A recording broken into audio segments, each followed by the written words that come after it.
संपूर्ण कृष्ण लीला एक ही श्लोक में है। जन्माद्यस्य यतोऽन्वयाद् इतरतः। जो ठाकुर जी जन्म लिए कहां? देवकी वसुदेव के यहां, लेकिन जन्म लेकर के कहां चले गए? अन्वयाद् इतरतः, गोकुल चले गए, नंद यशोदा के पास चले गए। जन्म लिए देवकी वसुदेव के यहां, लेकिन पालन पोषण के लिए पहुंच गए नंद यशोदा के पास। और वहां जाकर के क्या कर रहे हैं? बोले चार्थे स्वविज्ञ स्वराट। अर्थों के स्वरूप को जो विज्ञ हैं, अनविज्ञ नहीं है, मतलब जानते हैं। दो बातें, ठाकुर जी सब जानते हैं लेकिन अनजान बन के रहते हैं। अच्छा एक बात बताइएगा, जानते हुए भी अनजान ये हम कब होते हैं बताओ? सब कुछ जानते हुए भी अनजान हम कब होते हैं? जब हमारा प्रेमी सामने होता है। कब? जब प्रेमी सामने होता है। प्रेमी का मतलब कोई लड़का लड़की ही नहीं होता है। अब मान लीजिए बहन का छोटा सा लाला है, 1.5-2 साल का लाला है, वो जब सामने होता है वो भी तो प्रेमी है हमारा। उसके सामने कैसे हो जाते हैं? हम अनजान हो जाते हैं। तो फिर कई लोग उससे खेलेंगे, अच्छा ये क्या है? हम जानते नहीं है, हम तो जानते हैं। अच्छा हमें तो पता ही नहीं ये क्या है। फिर वो बालक, अले ये तो वो है, ऐसे कहता है। आपको तो कुछ भी नहीं पता। क्यों करते हैं हम? प्रेम का ये स्वरूप होता है कि जब प्रेमी सामने होता है तो हम अनजान बन जाते हैं, जानते हुए भी। ऐसे ही ठाकुर जी ने व्रज में आकर के क्या किया? बोले चार्थे स्वविज्ञ स्वराट। सब अर्थों में विज्ञ हैं लेकिन अनविज्ञ की भांति लीला कर रहे हैं। कैसी अनविज्ञता? सुनो। दहली लांघी ना जाए मुंह पे, दहली लांघी ना जाए। ठाकुर जी रो रहे हैं, यशोदा मैया के सामने जाके रो रहे हैं। मैया बोली, लाला कहा भयो? बोले मैया ये दहली है ना, जे बड़ी बेकार है। बोले क्यों? नंद बाबा ते लंघवाइले, दाऊ दादा ते लंग। आप लोग समझ रहे हैं दहली किसको कहते हैं? क्या कहें उसको? चौखट।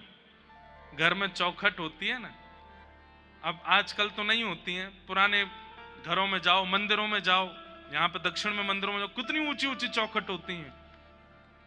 लोग बाग उन पर चढ़ते भी नहीं है, उनको लांग करके जाते हैं।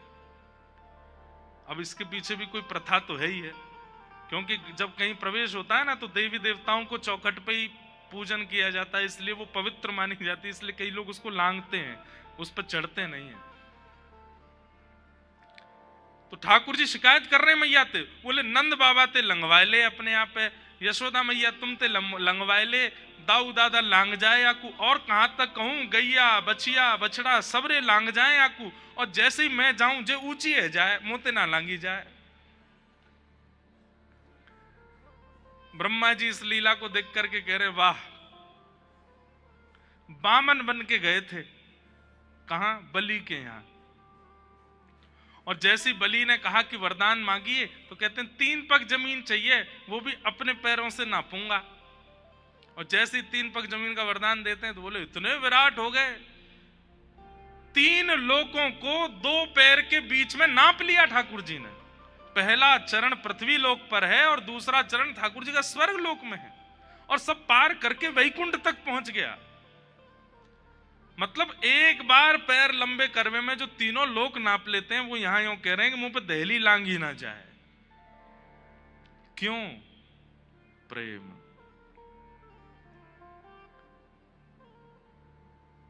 प्रेम के वश अर्जुन रथ हांक्यो, भूल गए ठकुराई। सबसे ऊंची प्रेम सगाई, सबसे ऊंची प्रेम सगाई।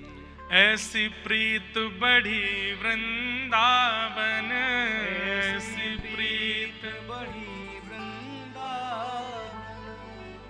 गोपी संग रास रचाई, सबसे ऊंची प्रेम सगाई, सबसे ऊंची दुर्योधन की मेवा त्यागी, साक विदुर घर खाई, सबसे ऊंची प्रेम सगाई, सबसे ऊंची प्रेम सगाई। वो प्रेम प्रेम नहीं होता जहां पर व्यक्ति जानकार बन के बैठता हो। प्रेम में तो व्यक्ति अनजान बन के बैठता है, नहीं मुझे तो कुछ पता ही नहीं है, मैं तो कुछ जानता ही नहीं हूं। जो सर्वगुण संपन्न होकर के प्रेम में प्रस्तुत होता है वो प्रेमी नहीं है। ये प्रेमी का एक लक्षण है, अपने प्रेमी को परख लीजिएगा। और भैया हमारी बातन को छोरा छोरीन में ही मत ले जाया करो। प्रेमी का मतलब छोरा छोरीन का ही थोड़ी होता है, लड़का लड़की का ही थोड़ी होता है। अब आप एक बात सुनिएगा, ठाकुर जी आपसे कितना प्रेम करते हैं। अपने मंदिर के ठाकुर जी को जाकर के देखो, सब पता है उनको, सब जानते हैं, लेकिन फिर भी अनजान बन करके बैठे रहेंगे। आप जहां बैठा दोगे वहां बैठ जाएंगे, जैसा पहना दोगे पहन लेंगे, जो खिला दोगे खा लेंगे, जब सुला दोगे सो जाएंगे, जब उठा दोगे उठ जाएंगे, जहां ले जाओगे चले जाएंगे। ठाकुर जी कैसे समर्पित होकर के खड़े हो जाते हैं, हमारे हो जाते हैं कि भाई मैं तेरे हवाले हूं, तू जो चाहे कर ले मेरे संग में, कछु ना बोलूंगा। ये प्रेमी है, ये प्रेम का स्वरूप है कि वहां अनविज्ञ बना जाता है। चार्थे स्वविज्ञ स्वराट, ठाकुर जी सब जानते हैं। पूतना रूप बदल करके आई है, ठाकुर जी को नहीं पता है? पता है। सारे ब्रजवासी उस पर मोहित हो गए, लेकिन ठाकुर जी ने अपने आंगन पे हाथ धर लियो। क्यों हाथ धर लियो? क्योंकि जानते हैं कि कुरूपणी रूप बदल करके आई है, लेकिन सबको कैसा दिखाते हैं कि मोह तो कुछ पता ही ना है। चार्थे स्वविज्ञ स्वराट, स्वराट का मतलब है अपने प्रकाश से प्रकाशित हैं। गोपियां अंधेरे में रख देती है मटकियों को, बोले लाला अंधेरे से डर लगे, अंधेरे में ना जाएगो। लेकिन ठाकुर जी अंधेरे में भी जाके माखन चोरी कर लेते हैं। तो यशोदा मैया कहें, अरे लाला एक बात बता, आपको ब्रजभाषा समझ में आ रही है सबको? सोफा वाले बताओ। सोफा वाले कहेंगे हम बढ़िया बैठे यहाँ पे, कल से हम भी नीचे बैठेंगे। नहीं, हम सत्य बता रहे हैं। आप आज तो सोफा पे ही बैठ के सुनो, जिनके हाथ पांव में दिक्कत है वो तो सुनो, लेकिन कल अगर जिनके हाथ पैर ठीक है वो नीचे बैठ के सुनना। और आज की कल की कथा में आप अंतर देख लेना। जिस दिन आप नीचे बैठ के सुनेंगे ना, उस दिन कथा अलग ही प्रवाहित होगी चित्त में, उस दिन एक अलग ही असर होगा उसका। तो क्या बता रहा था मैं, क्या बता रहे थे? हाँ, गोपियां अंधेरे में धर देती हैं मटकी, लेकिन ठाकुर जी फिर भी चोरी कर लेते हैं। तो यशोदा मैया कहें, अरे लाला न्यों बता, रात में तो कुछ सुबाते समय में दियो बुझाए तुम तो रोन लगे, मैया अंधेरो है गो मुकु हुआ खा जाएगो, डर लग रहा है, दियो जराए दे। और ये गोपी अंधेरे में मटकी धर दें, तू कहां से जाए कि चुराए ले, तो को कैसे दिख जाए और तुम वहां हुआ ना मिले। तब ठाकुर जी मैया के सामने क्या कहते हैं, मैया जो तेने पद्मराग के कंगन मुंह को पहना रखे हैं ना, बोले हाँ, इनमें ते अद्भुत प्रकाश निकसे, जैसे ही मैं अंधेरे में जाऊं तो इनमें ते प्रकाश निकलने लगे, बातें मैं मटकी ढूंढ के खा लूं। अब ये तो ठाकुर जी बहाना बना रहे हैं, पर वास्तविकता क्या है? वो स्वयं स्वराट है। श्री कृष्ण करणामृत एक ग्रंथ है विल्व मंगल जी का। विल्व मंगल जी उस कृष्ण करणामृत ग्रंथ में एक श्लोक में कहते हैं, ठाकुर जी जितनी घने सघन वन में जाते हैं, प्रकाश से जितने घने वन में चले जाते हैं जहां सूर्य का प्रकाश जाता भी नहीं हो, उतने ठाकुर जी सुंदर लगने लगते हैं। इसलिए किशोरी जी ठाकुर जी को निकुंज में ही रखती हैं। कभी भी आपने ये नहीं सुना होगा धूप बिहारी। कौन से बिहारी है? कुंज बिहारी, निकुंज बिहारी। ठाकुर जी जितने सघन वन में प्रवेश करते हैं, जिन्हें घने जंगल में प्रवेश करते जाते हैं, किशोरी जी कहते हैं जितने घने जंगल में श्री कृष्ण प्रवेश करते हैं उतने सुंदर होते चले जाते हैं। क्यों? क्योंकि फिर सूर्य के प्रकाश से उनका रूप नहीं दिख रहा है, वो अपने प्रकाश से दिखते हैं। स्वराट कृष्ण करणामृत में श्री विल्वमंगल जी कहते हैं ठाकुर जी का वर्ण काला नहीं है, ठाकुर जी काले नहीं है। ठाकुर जी का वर्ण कैसा है? बोले नील मणि के जैसा है। और मणि सूर्य में प्रकाशित नहीं होती, मणि अंधेरे में ही प्रकाशित होती है। इसलिए आपके दक्षिण भारत में मंदिरों में ठाकुर जी के दर्शन जो है दिया में ही होते हैं। कभी जाइए त्रिवेंद्रम या किसी भी मंदिर में चले जाओ, सब जगह वही है, दियान में ही हूं मैं। अरे तिरुपति देखो, तिरुपति जी में तो कितने भीतर होते हैं ठाकुर जी, वो दिया में ही दिख रहे होते हैं। और दिया से दिख तो रहे, लेकिन वास्तविकता यह है कि वो उनके स्वयं के प्रकाश में दर्शन होता है। लगता है कि हाँ साक्षात ठाकुर जी करें। हमारे बिहारी जी वृंदावन में आज भी दिया में ही विराजते हैं। जब बंगला बनता है तो बाहर आते हैं तो लाइट वाइट में दर्शन हो जाते हैं, नहीं तो गर्भगृह में बिहारी जी आज भी दिया ही जलता है, वहां पे लाइट नहीं है। कितने मंदिर ऐसे हैं हमारे वृंदावन में, आज भी वहां पर दिया में ही ठाकुर जी के दर्शन होते हैं। क्यों? क्योंकि ठाकुर जी का जो स्वरूप है वो जितने घनघोर अंधेरे में जाते हैं उतने ज्यादा प्रकाशित होते चले जाते हैं। स्वराट तेने ब्रह्म हृदय आदि कवये मुह्यन्ति यत्सूरय। ब्रह्मा को जिन्होंने अपनी लीला के द्वारा आनंदित किया, सबको कथा पता है। ब्रह्मा जी जब सखाओं का हरण करके चले गए तो ठाकुर जी ने फिर ब्रह्मा जी के मोह को दूर किया। मुह्यन्ति यत्सूरय, बड़े बड़े सूर, सूर यानी कि ज्ञानी, और एक अर्थ लगाया जाए तो बड़े बड़े देवता भी जिनकी लीला पर मोहित रहते हैं। इंद्र आदि देवता भी जिनकी गिरधर धारण छवि पर मोहित हो गए। मुह्यन्ति यत्सूरय तेजो वारि मृदाम यथा विनिमयो, पृथ्वी जल अग्नि वायु आकाश।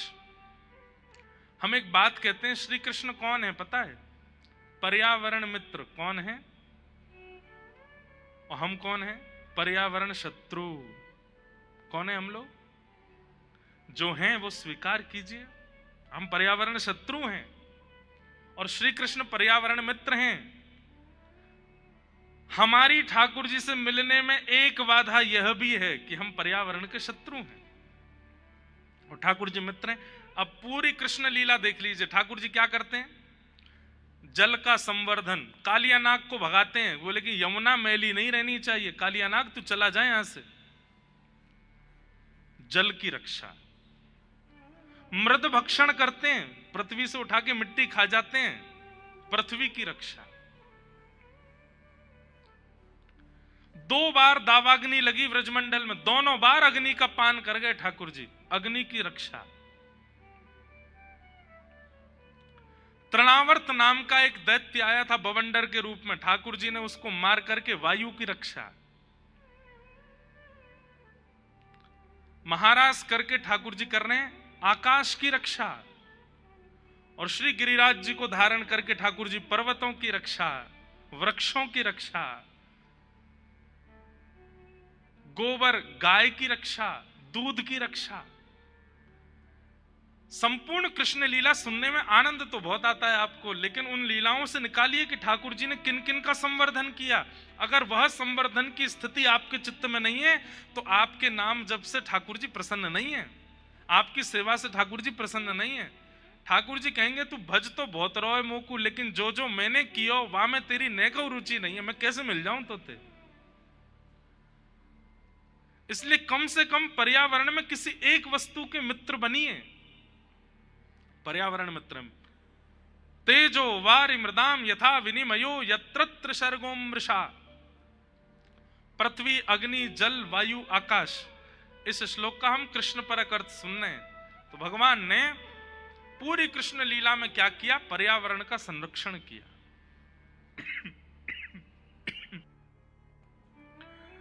यत्र सर्गो मृषा,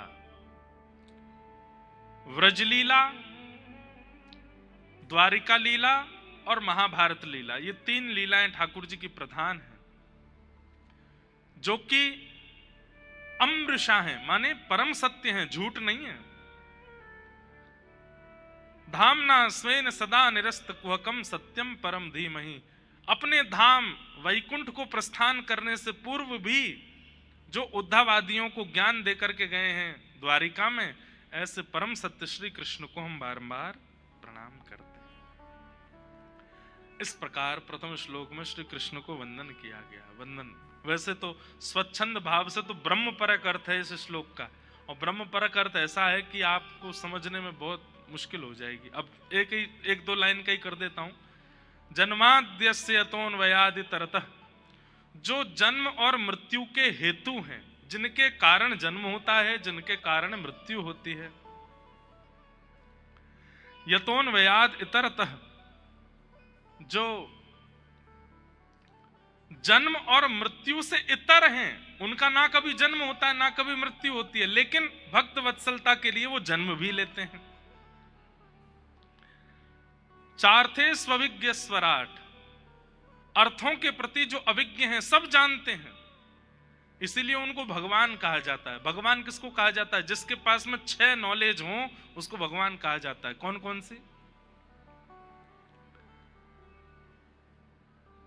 वेत्ति विद्याम अविद्याम च सवाच्यो भगवानति, उत्पत्ति प्रलयम चैव भूतानाम अगति गति, वेत्ति विद्याम अविद्याम च सवाच्यो भगवान इति।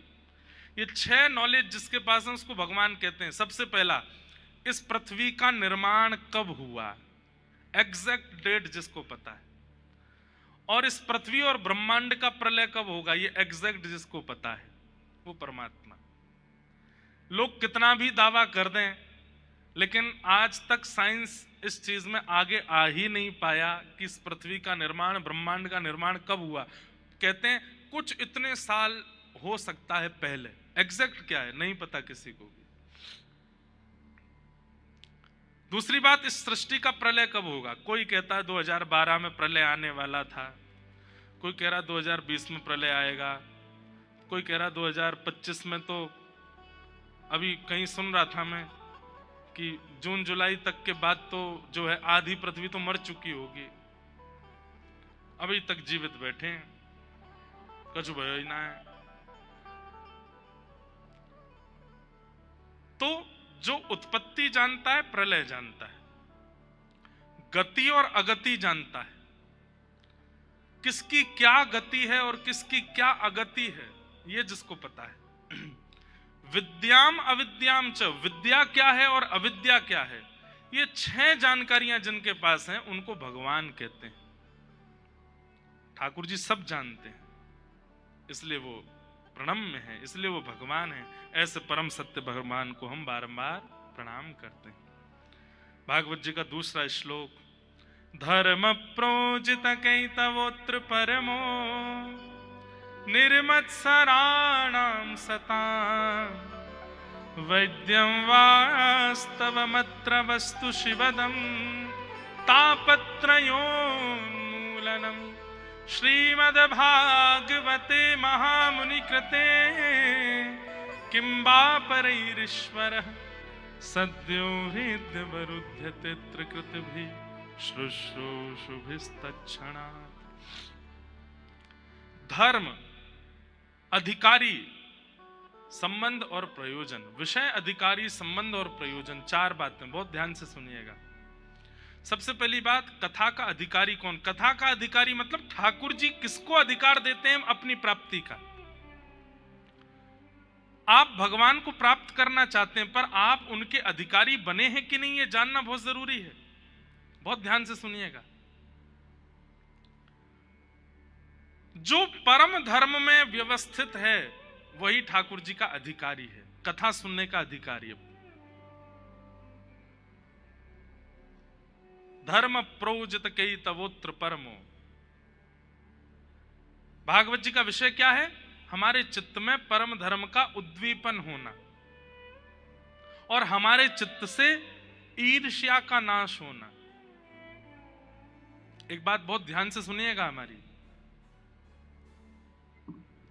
कई लोग अपने क्रोध पर काम करते हैं कि हमारा गुस्सा बहुत है, कंट्रोल होना चाहिए।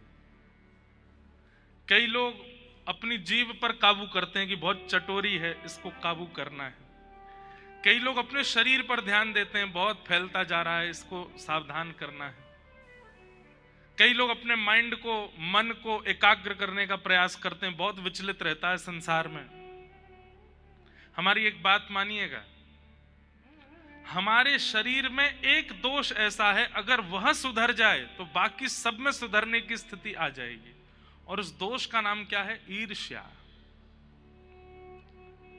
आपने शरीर तो अपना स्वस्थ कर लिया, काम पर तो विजय कर ली, क्रोध पर तो विजय, लेकिन एक वो होता है ना कि रोग ठीक हो गया लेकिन कुछ दिन बाद उसका थोड़ा सा अंश रह गया था तो दोबारा आ गया। कई लोगों को गंभीर बीमारी हो जाती है, डॉक्टर ऑपरेशन करके वो पार्ट ही निकाल देते हैं जो इफेक्टेड हुआ है, पर सुनने में आता है कि 2-4-5 साल बाद फिर से हो गया। बोले क्यों? बोले उसका कोई अंश रह गया था अंदर। ऐसे ही आप कितना भी काम पर विजय प्राप्त कर लीजिए, कितना भी जीव पर विजय प्राप्त कर लीजिए, कितना भी शरीर को स्वस्थ कर लीजिए, लेकिन आपके अंदर ईर्ष्या दोष यदि है तो वो फिर से सब कुछ प्रकट कर सकता है। अगर ईर्ष्या दोष ही निकाल दिया जाए और ईर्ष्या दोष निवृत्ति के बाद काम पर, जीव पर, क्रोध पर, शरीर पर, अन्य अन्य भावों पर अगर काम किया जाए तो जो एक बार नष्ट होगा वो पुनर्जागृत नहीं होगा, क्योंकि ईर्ष्या को आपने निकाल दिया।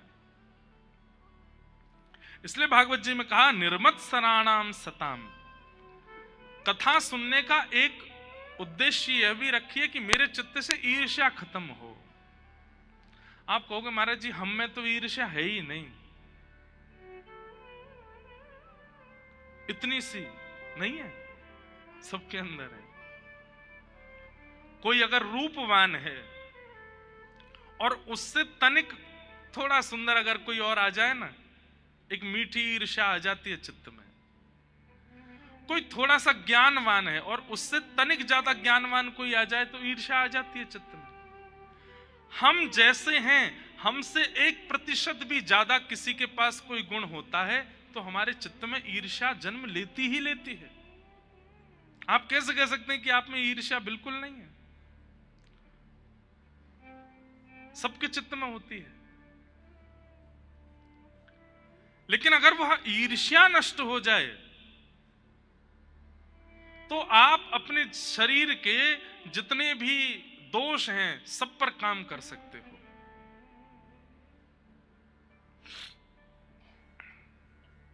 जैसे सामान्य शरीर में अगर पेट ठीक है तो बाकी सारी बीमारियां अपने आप ठीक हो जाएंगी, और पेट खराब है तो कोई ना कोई बीमारी लगती रहेगी, आती रहेंगी। ठीक वैसे ईर्ष्या, और ईर्ष्या को समाप्त करने का एक ही तरीका है, धर्म नहीं, अब परम धर्म के मार्ग पर चलो।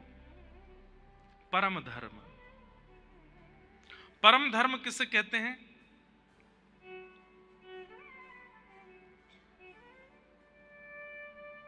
ध्यान से सुनिएगा। आपने कथा में कोई अच्छी बात सुनी, कोई बहुत विशिष्ट बात सुनी, तो आपने तो मन बनाया कि मैं इसको अपने जीवन में उतारूंगा, ये बात बहुत अच्छी लगी, अब ये मुझे करना है। लेकिन तभी आपने 2-4 लोग और सोच लिए, मैं उनसे भी जाकर के कहूंगा, उनको भी प्रेरित करूंगा कि वह भी इस क्रिया को अपने जीवन में लाना प्रारंभ करें। मैं स्वयं का भी कल्याण करूंगा पर उनका भी चाहता हूं कि वे भी कल्याण करें। इसको परम धर्म कहते हैं। ऐसा स्वभाव जिसके चित्त में है उसके चित्त से ईर्ष्या दोष धीरे धीरे निकलने लग जाता है। कथा सुनकर के गए और जो कथा में नहीं आए थे उनको फोन करके कहा और भाई सब ठीक हो? अच्छा अब एडिक्शन है उसको, चाय का एडिक्शन है, चल चाय पे चलते हैं। चाय पे ही ले गए, वहां ले जाकर बोले आज महाराज जी ने ये बात बताई। भाई मैं तो मन में विचार कर रहा हूं कि अब से चित्त में, अब से अपनी दिनचर्या में ये प्रभाव लाना है, तुम भी करो। एक बार ही कहना है, नहीं माने तो फिर दूसरे किसी को पकड़ो। मतलब जो व्यवहार अपने चित्त में लाए वो किसी अन्य से भी करवाना है, तभी ईर्ष्या जाएगी। गोस्वामी तुलसीदास जी में ईर्ष्या क्यों नहीं है? मीराबाई में ईर्ष्या क्यों नहीं है? सूरदास जी में ईर्ष्या क्यों नहीं है? क्योंकि जो भी सेवा ठाकुर जी की करते हैं उसको लिख दे रहे हैं, उसका एक पद बना दे रहे हैं, हम सबको प्रदान कर दे रहे हैं कि तुम भी करो। इसलिए उनके चित्त में ईर्ष्या नहीं है। वो चाहते हैं कि हमें ही ना मिले। अरे हमारे श्रीमन रामानुजाचार्य जी महाराज, जिनकी कृपा से दक्षिण भारत में भक्ति आज भी जीवित है, कहते हैं कि आचार्य चरण ने जैसे ही अष्टाक्षर मंत्र उनको दिया, अष्टाक्षर मंत्र सुनते ही, उसका जप करते ही ठाकुर जी सामने प्रकट हो गए, तो भगवान को प्रणाम नहीं किया। गोपुर हुए आरूढ़ उच्च स्वर मंत्र उच्चारो, मंदिर के शिखर पर जाकर के जोर जोर से गुरु मंत्र को गाने लगे। गुरुजी ने आकर के डांटा, हे रामानुज क्या कर रहे हो, गुरु मंत्र को सबको सुनाने की आज्ञा नहीं है। रामानुजाचार्य जी कहते हैं क्या होगा? गुरुदेव बोले नरक जाना पड़ेगा तुमको अगर सबको गुरु मंत्र सुनाओगे तो रामानुजाचार्य जी कहते हैं एक नरक जाएगा, लेकिन एक से मंत्र सुनकर के इतने सारे वैकुंठपति का दर्शन कर लेंगे तो एक का नरक जाना स्वीकार है, पर सबको तो ठाकुर जी दर्शन होना चाहिए। हे गुरुदेव, आपके मंत्र देते ही मुझे नारायण भगवान दिखने लगे, तो मैंने मन में सोचा इस मंत्र को मैं गोपनीय कैसे रख सकता हूं, इसको तो मैं सबको सुना दूंगा। तब फिर गुरुजी ने समझाया तुम्हारी भावना बहुत अच्छी है, लेकिन भाई गुरु के द्वारा प्रदत्त वस्तु का एक गरिमा तो रखो। तो फिर 77 लोगों ने वो मंत्र सुना था और रामानुजाचार्य जी ने उन 77 लोगों को विधिवत पंच संस्कार करके फिर उनको विधि रूप से सब चीज समझा करके उनको भगवत प्राप्ति कराई। कहने का अभिप्राय, हमारे चित्त में सर्वांगीण कल्याण की भावना प्रकट हो तो कहीं ना कहीं ईर्ष्या खत्म हो सकती है। ईर्ष्या उसी के चित्त में अधिकतर होती है जिसके चित्त में अन्य के कल्याण की भावना नहीं है।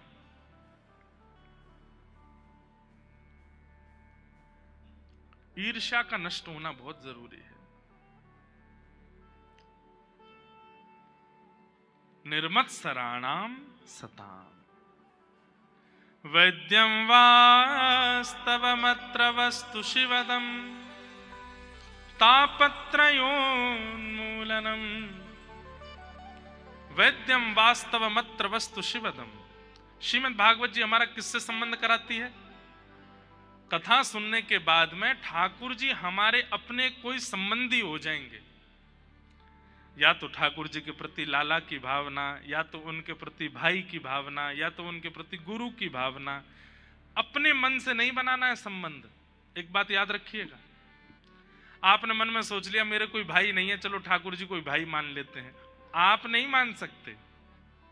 ठाकुर जी से जाकर के स्वयं पूछिए कि हे नाथ, आप मेरे कौन हैं, मुझे बताइए। और हर दिन ठाकुर जी से यही पूछो, आप मेरे हैं कौन, आप मेरे क्या लगते हैं, मुझे बताइए। एक दिन चाहे एक हफ्ता निकलेगा, एक महीना निकलेगा, कभी ना कभी ठाकुर जी या तो स्वप्न में या किसी भाव से या किसी कथा में किसी वक्ता के द्वारा, किसी महापुरुष के द्वारा, किसी वैष्णव के द्वारा संकेत रूप में शब्द का उत्तर दे देंगे। अब मान लीजिए आप रोज ठाकुर जी से पूछते हो, ठाकुर जी आप मेरे हो कौन, मुझे बताइए ना। मैं तो भाई मानता था, लेकिन आज महाराज जी कथा में हमने सुना कि हम नहीं मान सकते। आप बताइए कि आप हमारे हो कौन। आज पूछो, कल पूछो, 10 दिन बाद पूछो। एक दिन किसी वैष्णव से आप मिले और वो वैष्णव आपसे बोला, अरे भैया कृष्णम वंदे जगत गुरुम, कृष्ण इस जगत के गुरु हैं, कृष्ण से बढ़िया गुरु कौन हो सकता। बस वही संकेत है कि ठाकुर जी आपको उत्तर दे रहे हैं कि तुम मेरे शिष्य हो, मैं गुरु हूं। गुरु का मतलब मैं जो आज्ञा करूंगा वो तुमको पालन करना है। या मान लीजिए किसी ने आपका, अरे आप तो यशोदा मैया हो भैया, आप तो यशोदा मैया और लाल जी तुम्हारे लाला हैं। बस वही संकेत जानिए, अच्छा तो ये लाला है।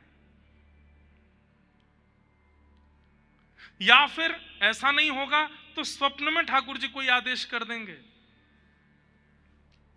कहीं ना कहीं से ठाकुर जी प्रकट करा ही देंगे कि मैं इस संबंध में हूं। और ठाकुर जी किसी भी संबंध में आ सकते हैं। अब ऐसा भी हो सकता है कोई आपसे आकर के कह दे कि भैया तुमको देख करके तो ऐसा लगता है तुम तो बरसाने के हो, और बरसाने के होने के नाते तुम तो श्री जी के हो, और श्री जी के हैवे के नाते लाल जी आपके कौन भय, जीजा जी।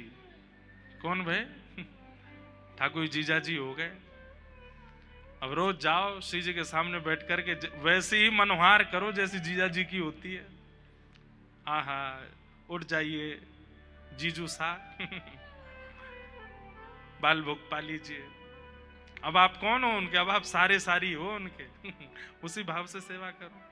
हमारे श्री बक्सर वाले मामा जी ये उनकी भावना से सिद्ध होती है ये बात। श्री नारायण दास भक्तमाली जी, उनको पूरा विश्व मामा जी कहता था। क्यों? वो सिया जी को अपनी बहन मानते थे। तो सीता जी जिनकी बहन है, सीता जी हमारी माँ हैं, तो वो हमारे कौन हुए? मामा हुए। तो उससे सब मामा जी बोलते थे उनको।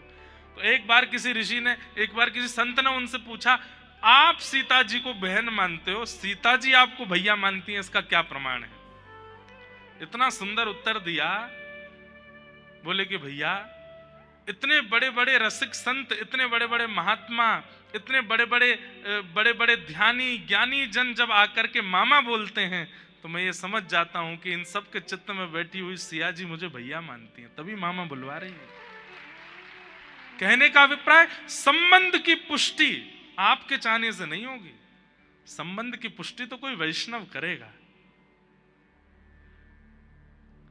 कोई लाली है, लाली को देख, अरे लाली तू तो प्रिया जी की कोई सखी है, तो फिर सखी ही हो आप। कोई वैष्णव बोल गया है, अरे लाला तू तो ठाकुर जी को कोई सखा लगे, मन सुखा सो लगे, तो आप सखा ही हो ठाकुर जी के। ये ठाकुर जी के द्वारा दिए गए संकेत हैं।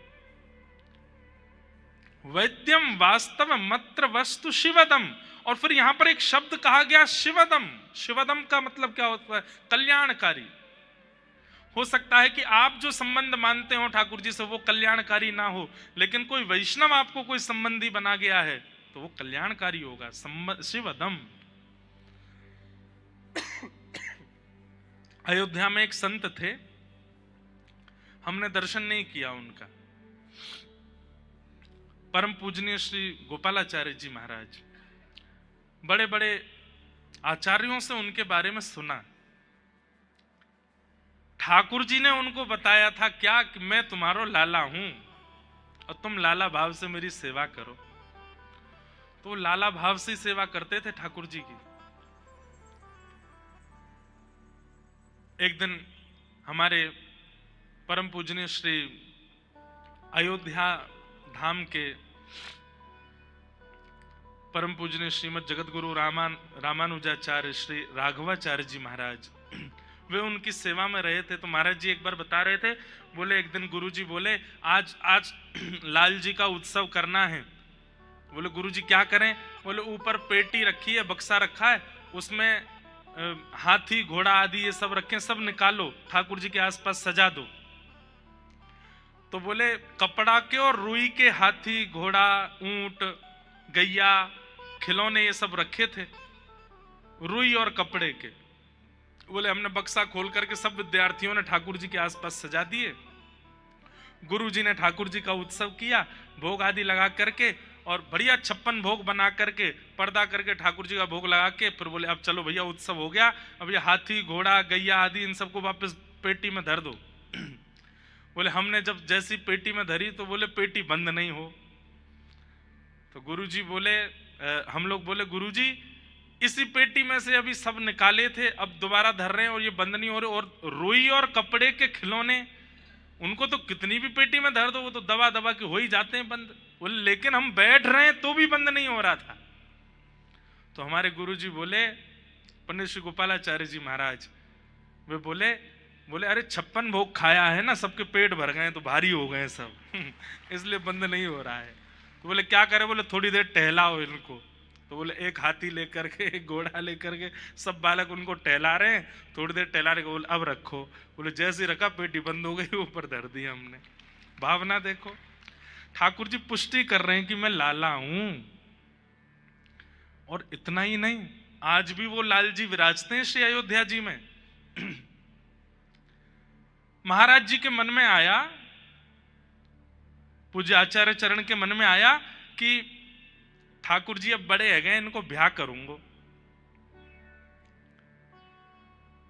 तो महाराज जी की जो माता जी थी, उन माता जी के गोद में ठाकुर जी वही लड्डू गोपाल जी बैठ जाते और बैठ करके उनकी थोड़ी वयोवृद्ध माता जी, उनका पयोधर पान करते थे ठाकुर जी।